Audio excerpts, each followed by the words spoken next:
অনেক সময় রাস্তায় ড্রাইভ করার পর অবশেষে একটা ফ্লাইওভার পাইলাম। চট্টগ্রাম শহরের ভিতরেই ফ্লাইওভারটা। তবে এই ফ্লাইওভারের নাম জানি না। বাহ! ফ্লাইওভারের উপরে দেখি ভ্যান চলতেছে। বেশ মজা। আমাদের বাংলাদেশে সবকিছুই সম্ভব। আ সামনে আবার আরো একটা ভ্যান দেখা যাইতেছে। যাই হোক, এই বিষয়গুলো আমরা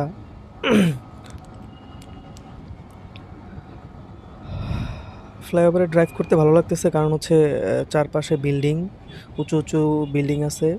আকাশটাও খুব ফ্রেশ। আমার সামনে একটা ছাপরি বাইক চলতেছে, যার শার্ট বা যেটাই পরছে উড়তাছে। যদিও ওই ছাপরি বাইকারটা হচ্ছে আমার বন্ধু। সামনে ফ্লাইওভারের আরেকটা অংশ দেখা যাচ্ছে। আমি যদি আ কি বলে একটা মার্ভেলের হিরো হইতাম তাহলে লাফ দিয়ে উইঠা যাইতাম ওই ফ্লাইওভারের উপরে। কিছু করার নাই। আমি হইলাম সাধারণ মানুষ।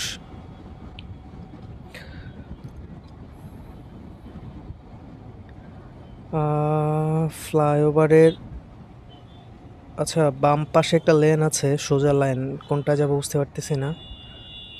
আচ্ছা, আমরা ভুল দিকে যাচ্ছি। আমরা বাম পাশের লেনে যাবো। সো বাম পাশে একটু মুভ করতে হবে। তবে যেইভাবে গাড়ি আসতেছে, সিএনজি আসতেছে, কখন আমার উড়ায় লইয়া জায়গা বুঝতে পারতেছি না। যাই হোক, আস্তে আস্তে যাওয়া লাগবে। ওকে, একটু ফাঁকা পাইছি, এবার চলে যাই। হ্যাঁ, এটা হচ্ছে আমাদের রাইট ট্র্যাক। এটা দিয়ে গিয়ে নেমে তারপর আবার কই যাবো জানি না। এই ফ্লাইওভারের এই অংশটা বেশ চিপা। সাইড দিয়ে টান দিয়ে চলে যেতে হবে। মাঝে ঢুকছি অথচ যাইতে পারতেছি না। সামনে হুন্ডা বাপ যা নাইলে যাইতে দে। ওকে, একটু সাইড পাইছি, চলে যাই। ফ্লাইওভার প্রায় শেষ। আমরা শেষ অংশে চলে আসছি। ফ্লাইওভার থেকে নেমে একটা ইউটার্ন নিতে হবে। অপরিচিত জায়গা, এটা মনে হয় ইসিবি চত্বর চট্টগ্রামের। ইউটার্ন নিয়ে